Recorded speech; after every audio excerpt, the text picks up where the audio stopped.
Hello, traders. Welcome to this live webinar here with FXDD. My name is Chris Svorcik from Elite Currency, and we're having this webinar on waiting for setups with improved probability or chance odds, of course, basically for a setup to succeed in the sense that it turns into a winning trade. All right.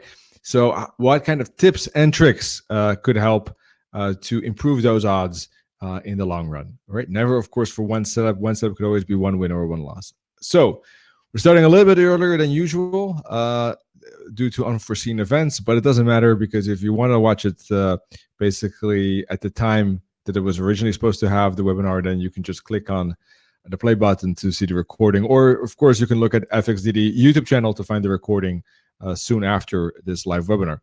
As always, we need to discuss this risk disclaimer. It explains the fact that trading for exchange and global financial markets is considered high risk and may not be suitable for everyone. Please seek the advice of an independent financial advisor for more information on that. And this webinar is for informational and educational purposes only. By continuing watching this webinar, you agree with this disclaimer and you are aware of the risk involved when trading. All right. So there we go. First of all, a quick note. If you do want to watch the live webinars, check out these two links, top one for live trading webinars and bottom one for live education webinars, so you can join live. If you can't join live, then there's always the chance, of course, to subscribe to the FXDD YouTube channel to check out and grab all of those videos, analysis, and recordings of the webinars as well.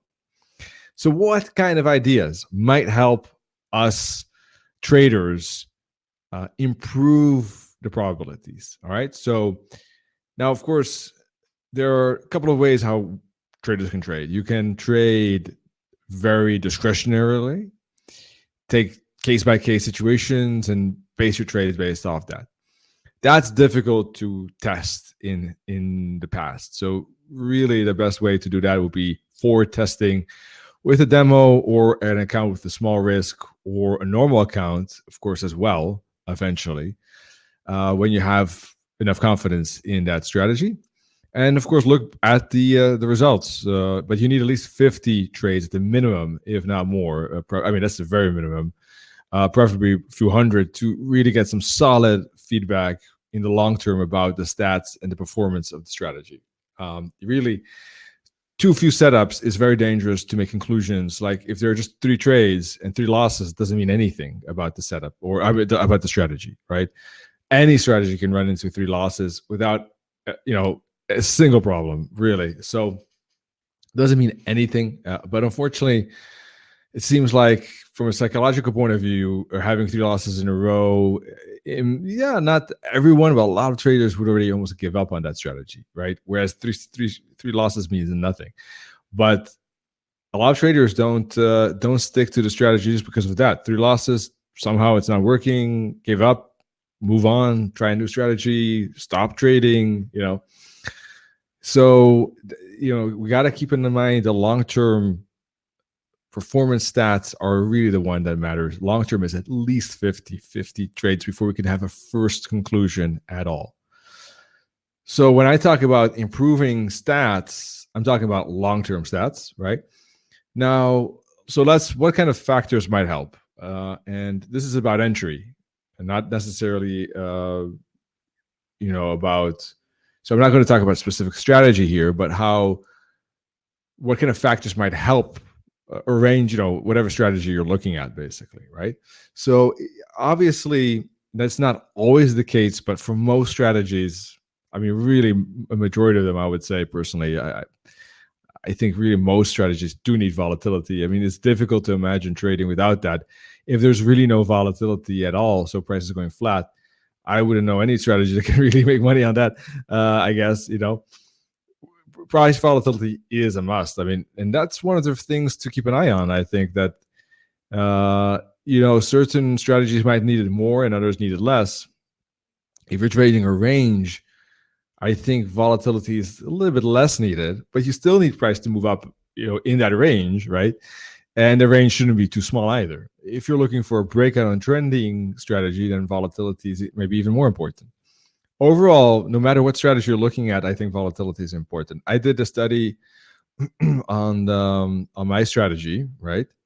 And I'm not going to explain the strategy here. That's not the point of this webinar. But and I compared two same periods of time, same strategy, exactly the same strategy. The last, I think, 4 months, and the pound dollar had a more than 80% win rate, 81, and the euro dollar had a 61% win rate. Same time period, same time frame, same strategy. And I'm talking about this year, September, October, November, and what is this rest of December. And that's a huge difference. The pound dollar, of course, huge volatility last month. Euro dollar, very, very slow, as you might know. And the stats showed it, 80 to 60, massive difference in win rate. And I think one of the reasons was really the price volatility of the pound. Huge movements, good movements. Euro dollar, very, very slow, very, very choppy. And I think that definitely showed in the win rate. So I think using an average true range, ATR, is something that is useful. I will actually incorporate that more and more in my trading. It's not something I really looked at that much. I know that Nenad was really looking at that a long time.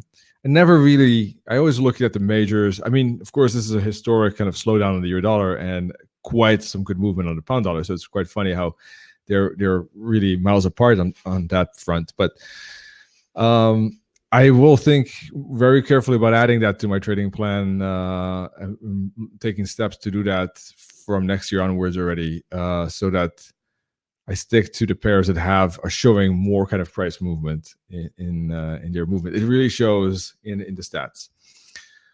All right.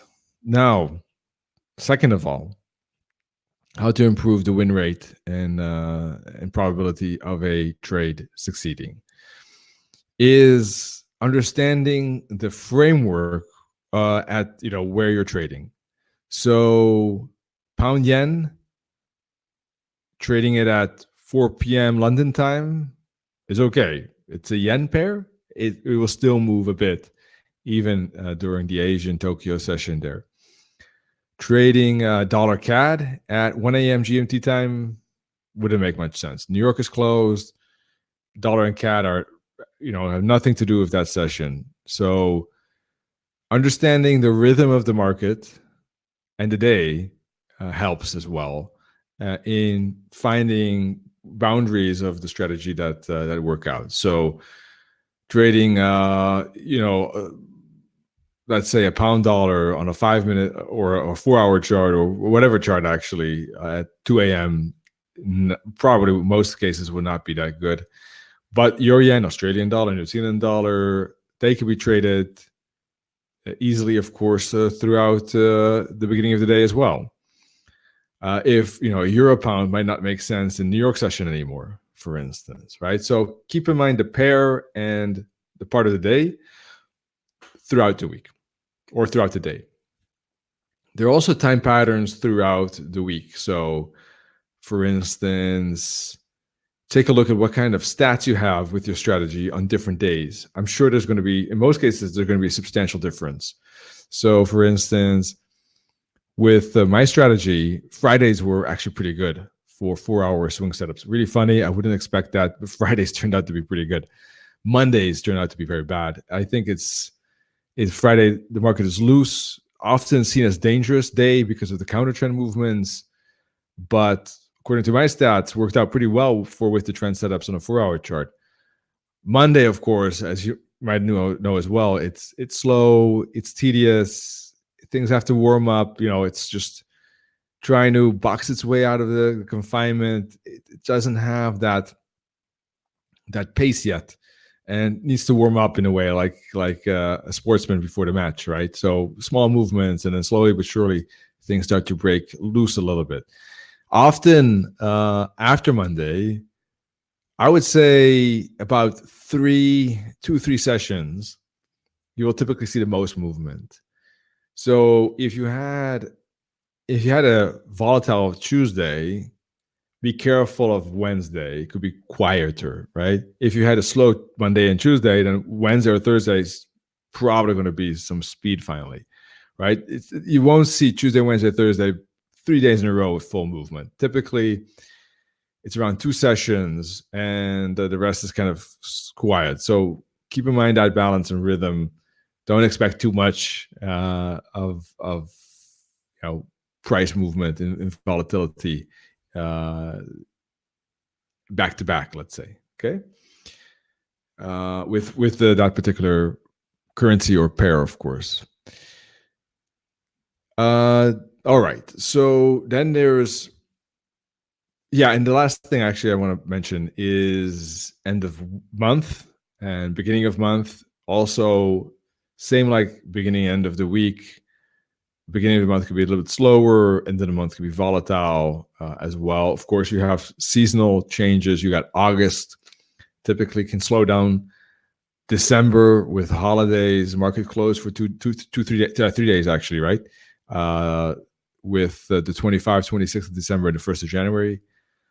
So those are, typical, of course, slowdowns. Holidays, obviously, as well, in the US, UK specifically. All right. Then we got price movements. So price movement where there's a strong impulse with candles moving in one direction or corrective price action. So understanding that should help too, because if there's a strong impulsive price action, it's not good to trade against that. And typically, for a while, it's good to trade with it. Not all the time, specifically at the start of impulse or halfway, it's good to trade with it. But of course, towards the end, not anymore. Definitely difficult to trade against it. Better to wait for the impulse to be finished before trading against it. And with correction, best not to trade it unless you have a range strategy. Then that would be good, actually.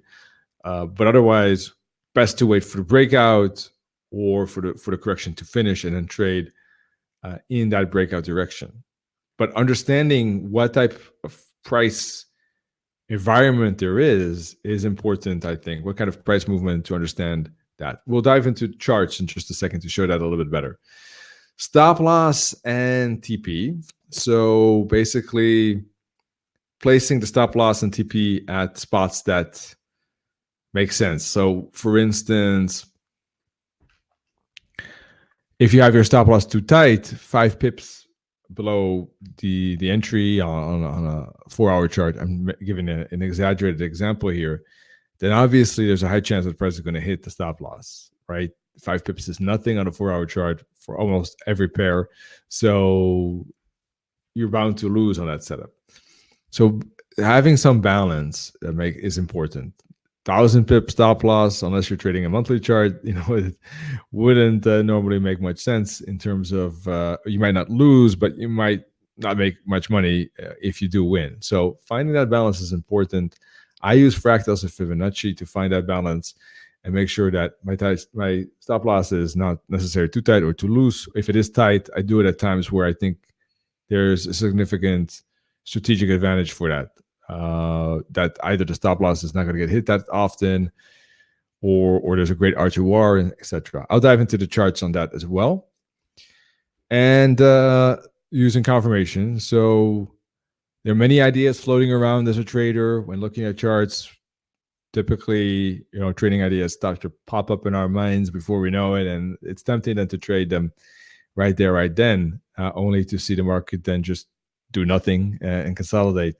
Or going the opposite direction. So, it often, I'm not saying it's impossible to trade those ideas, but let's be realistic. Many of them will not work out.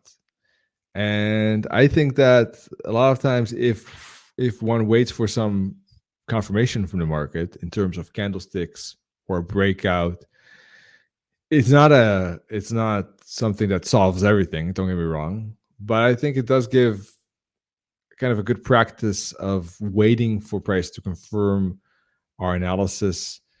I think helps in the long run avoid too many, let's say, weaker trading ideas, because the market will often not confirm it. If it does, of course, and there's always the chance that still the setup will fail even after the confirmation, but I think if done properly, it should help in the long run to avoid kind of too many weaker trading ideas. waiting for breakouts, or candlestick confirmations at bounce spots. Then, of course, a trading plan with rules written down that can be reviewed and checked, checklists, because ultimately when trading, specifically intraday and lower time frames, things can go fast. You might think that certain things are well aligned and setup is ready, only to find out later that actually, oops, the setup was not there yet. It's actually quite easy to make small mistakes like that. So having one's trading plan either very well practiced, know it by heart, or if not, on paper, ready to check, just to make sure that we're trading the plan as planned and not making any mistake with regard to that. All right, so let me go to the real charts, like actual charts now, so we can take a look at some of these aspects together with the charts in hand. 1 second, I'm trying to get the charts to be shared. 1 second, folks.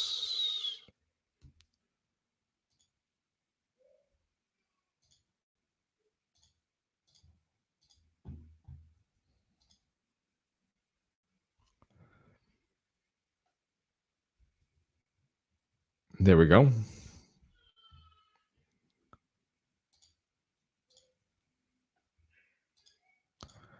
All right.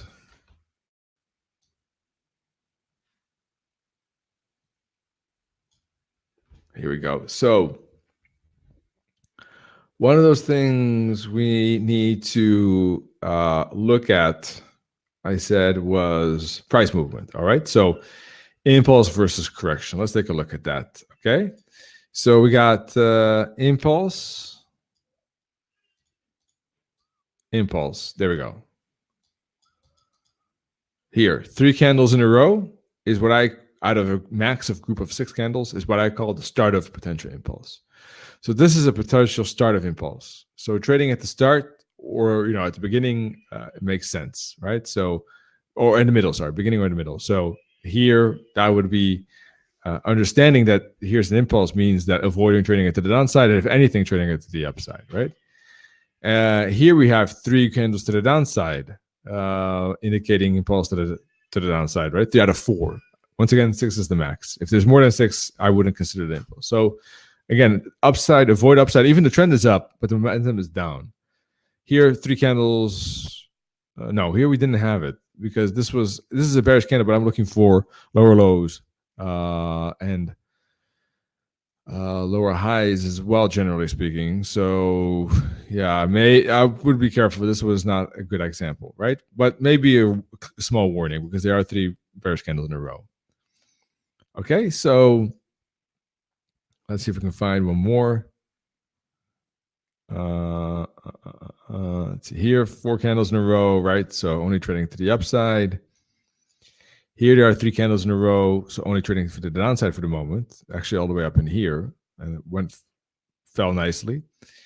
I don't want to look for too small candles. I think these are a little bit too small. There are 3 bullish in a row, but too small. This would qualify, right? But it doesn't always work, as you can see. This is a momentum up, but still price going lower, right? So it's not everything. I'm not saying that it's the only aspect that should be considered, but it is important to understand the momentum versus trend, right? 3 candles is momentum, trend is using these moving averages. And often it helps to take that into consideration. Here, 3 candles down, and we did get a follow through to the downside. It's not always going to help, but in many cases, it really understands where the flow of price is and avoid trading in the opposite direction and trading with that direction, typically on average. Okay, helps avoid a lot of bad trades, I think, in combination with the trend, of course, as well. So here you can see, 3 candles on top, boom, bullish momentum, right? 3 candles, boom, bullish momentum. 3 candles, bullish momentum. So here are 3 bullish candles, but the third one doesn't have a higher high, so it doesn't qualify, right? I'm looking for higher highs and higher lows, lower lows, lower highs. This doesn't qualify, and this is actually a correction. So this, although they're bullish candles, many of them, they're all corrective candles, no series of 3 in a row. That's actually a bear flag after momentum, and a continuation lower should be expected. That's exactly what happens after the push down, as you can see, after the correction and push down lower. So momentum will keep traders out of bad setups against that momentum and focus on the ones with momentum. Okay. Now here, one could argue maybe 3 bullish candles in a row, right? So might want to be careful with downside at that point. Upside too, because the trend is down. But once you get 3 bearish candles in a row, again, then the downtrend is again established and it moves further. Correction is this piece. So if 5 to 7 candles don't close for a new low or a new high, then that impulse is finished.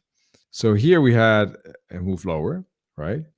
And this was the lowest low at that point. And then 5 to 7 candles, 2, 4, 5, 6, 7 here, we didn't get a new lower low. So that means that this swing is over. This bearish swing is over. And at that point, the chance of a correction is higher. Okay, and that's what happened. We got a big bear flag. And eventually, after finally more than 13 candles, anywhere between 13 and 34, the pattern typically finishes, and you see that often the trend continuing then. So that's what happened here. Okay, so let me see if I can find another example with regard to, let's see, let me go on a different time frame for a second. So let's see, how about find a example. All right, so here, for instance, 5 waves up, 5 to 6 candles, 2, 4, 5, 6, 7 candles not breaking this high, and boom, bigger correction, right? The trend still continues after that, but after 31 candles, the 31st candle breaks for a higher high, okay?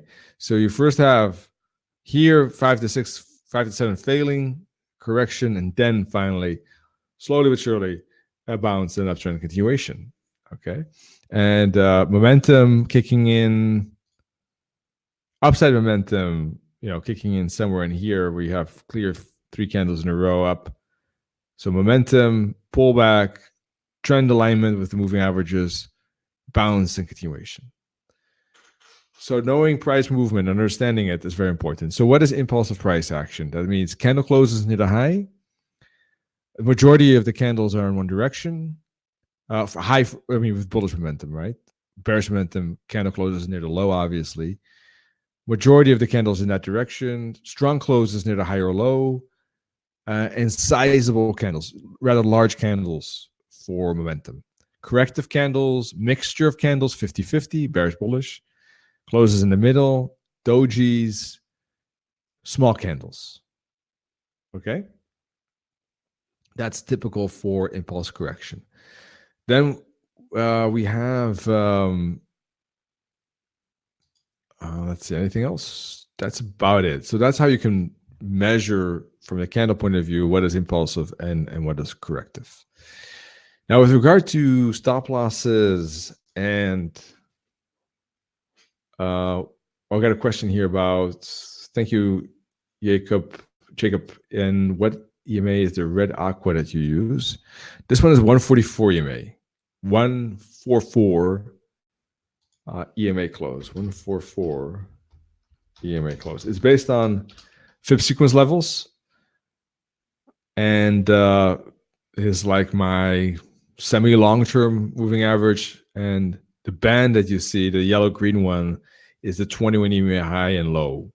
Okay, so that's kind of the band.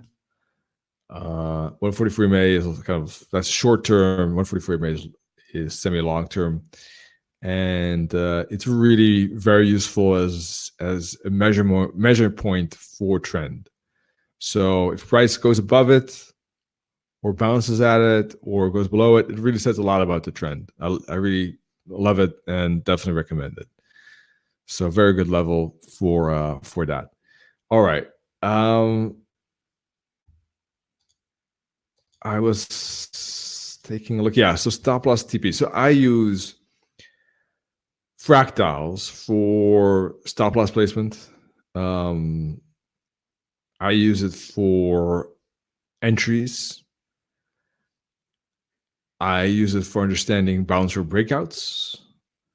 So very good for stop loss placement. Fibs, I think, are great for targets and TPs because, first of all, you got fib levels like that, right? So you got fib targets and fib retracements. And I use the fib sequence levels for understanding space. As price moves away from the 144 EMA, the bigger, the more it starts to move, the bigger these spaces become. So actually, the more kind of movements there are with the trend as price moves away from the 144 EMA. So I use fib sequences for that. Let me see if I can find a quick example. So maybe not on the euro dollar because it's been so slow, but okay, here you can see, as price starts to move away, it starts, the further away it goes, the more chance it has that it will actually continue with that trend. Okay, so that's good for targeting as well, because as you pull away from the 144 EMA, it's easier to aim at bigger targets, basically. All right, confirmation via candlestick patterns. So for instance, just to give you an example, all right, here, for instance, bullish twins at the 20 EMA after a flag. It's a confirmation the price is moving up again, right? Or this breakout candle, perhaps, right? That's price action confirming the push up. I might think it might bounce here, but will it bounce, right? So price is confirming that. For instance, I don't know. Let's see. I might think that price, as it falls here, will bounce up and take a buy here at 111.18, but it doesn't, and it just keeps crashing. So I didn't wait for price action to confirm that, and I got caught in a falling decline price movement. So to give an example, or I think it is moving up here. I start buying it up in here because the candle looks bullish when it was open. And before the candle closes, boom, price got smacked down, so they slammed down, and there's a big rejection, a big wick. And then when I look at the closed candle, oops, looks like price is not going up at all. This looks like a rejection wick, right? So waiting for confirmation via candlestick patterns helps us avoid jumping in, chasing the trade, a lot of psychological things that sometimes are not that good for our trade ideas. And breakouts, well, basically, like, especially with the trend, of course, then, like here you have, the trend is down, but the trend is up, but the momentum is down. So for instance, by waiting for the break of the support zone here, as price breaks through it, a continuation lower at the breakout, then making it more likely that price will continue lower and continue to stay below the 20 EMA. So that breakout helps understand that. Now, not every breakout is equally well positioned, right? So like maybe up in here, this breakout didn't go anywhere, right? Well, maybe not surprising because the price had already moved so much before that this small little break was a little bit overextended, right? So where the breakout takes place and the whole context of the chart is still important, of course, right? This breakout here had better odds than the breakout here, for instance. And decision zones. So waiting for price to reach a decision zone rather than maybe trading it up in here or in the middle when it's still in the 21 and 144 EMA. Wait for price to bounce at the 20 EMA, so there's still space up to the 144 for upside, or wait for price to get up to the 144 EMA to trade it to the downside. So waiting for extremes, not trying to trade too much halfway. Of course, when you wait for confirmation, sometimes you're not trading it at the very extremes, most cases, because you are waiting for confirmation, which means that always price has moved a little bit away from the zone you have in mind, of course, right? But what I do is combine confirmations at decision zones, right? So this zone is maybe not a good example because it's quite tight, but for instance, let's see. If I'm looking for a reversal, this is a great bullish pattern to confirm that, right? But it would be better if it's at a key decision zone. I don't know. I don't see a reason why at this moment, but let's say there's key support here. So if there is, price is at a decision zone and it's showing a confirmation of price, right? Or maybe how about this with the trend setup? So this looks like a key bottom here, right? With fractals like that. So this candle breaking through is confirming at the key decision zone that price is actually breaking it. If I trade it maybe too soon, right, I might be chasing it or jumping in too early. Or sorry, jumping in too early might happen here, right? If I might go short right, I don't know, right here, or maybe not at a good spot. Whereas if I jump in too late, I could be jumping in all the way here, whereas the breakout happened way earlier. That's jumping in too late. Maybe not a great example. Let me find a better one. Let's see. All right, price. Let's say I see this bullish bounce. I'm still hesitant. I see price then moving up all the way here. I jump in late because I thought that this is a good buy and I buy it here. That's late, right? The decision zone was at the 21 EMA. If I don't want to trade it at the 20 EMA, but I'd rather wait for a confirmation, then this is the confirmation. I could trade it at the close or at the retracement of the candle or the break of the candle. But I shouldn't be trading it all the way here. That's too far, right? So the decision zone is these EMAs. The confirmation is the candle. How I trade it, break of the high, close, or the retracement, that depends from case to case and on the situation of the chart. But there's no reason to chase it all the way here, right? It's possible to trade it as price gets into the decision zone, but that's always more risky. And waiting for a confirmation of price, it takes that risk away. Maybe slightly less better entry, but that risk is gone.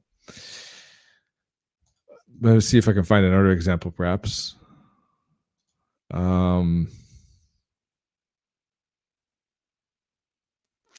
Let's say I'm looking for a reversal here, for instance, right? So I see some dojis. I think that's indecision. I think the price might move up. I take the trade. Price moves down. That's a loss, obviously, right? By waiting, waiting for price to actually show a clear decision by breaking above the 20 EMA for the second time. There was already a first break here. So rather than trading in here along against the trend, I would person then rather wait for more confirmation at the decision zone for a clear breakout candle above the 20 EMA for the second time. That would make a reversal more likely. And I would have avoided trading to the upside against the trend here. Okay. On the other hand, trading it to the downside with these dojis, I don't know, could be okay because the trend is down, but I could also wait for this breakout candle as a confirmation that this decision zone is clearly out of the way, and I more or less traded it at maybe a better spot because it moves down immediately. Okay, so that is more information about decision zones and confirmations. All of these topics we've had separate webinars, or will have. We'll have to check the YouTube channel exactly. I think many of these topics we already had separate webinars on, if I remember correctly. If there's anything, any particular topic missing, feel free to reach or write in the comments of this live webinar or in the YouTube box, and I will, do a separate webinar on one or more of these topics and dive into that in more detail. But this is just to give a overview of various ideas that I think should help increase the probability of the setups, of the probabilities that the setups are working out. By a little bit. I don't know how much. It's not going to improve it by, obviously, it's not going to go up from 10 to 90%, but hopefully by a little bit, I hope to help give some ideas that could have a positive effect, perhaps. Of course, always test the ideas on your strategies and see how that works, and if that helps indeed or not. But this is, some inspiration basically, and some tips and experience points that I've learned along the way in the last decade. Okay, so I guess that's about it. I wish everyone very good day, great trading ahead. I'm going to be back with live webinars with FXDD in 2 weeks from now. I don't think we have webinars next week. Once again, FXDD YouTube channel to catch any of the videos, analysis, and recordings, of course, of the webinars. And hope to see you in the live webinars as well. Cheers. Bye-bye.